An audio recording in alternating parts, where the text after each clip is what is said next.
I come to Kesher Nafshi primarily as a clinician. I'm a psychiatrist. I trained in the Heilige halls of Harvard Medical School, where I learned from the brilliant psychopharmacologist who was in the laboratory where they synthesized the first antidepressants. I learned by the brilliant addictionologist who had been one of the first people to put a gushpanka on Alcoholics Anonymous. And I learned from the expert on human development who had studied decades upon decades of students who had graduated from Harvard University to see what happens to human beings as they grow and age over time and what are the trends that predict healthy versus unhealthy people. And when I spent hundreds of hours covering up to 4 hospitals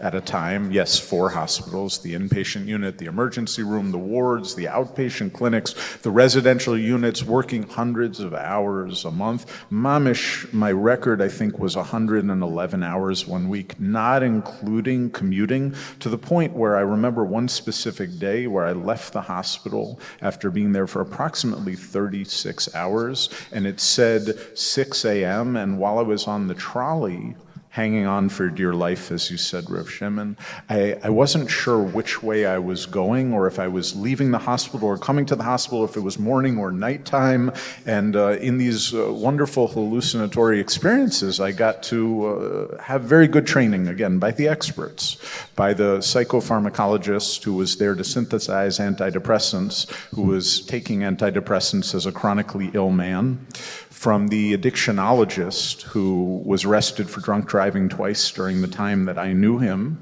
and from the world's expert on human development who was 4 times divorced.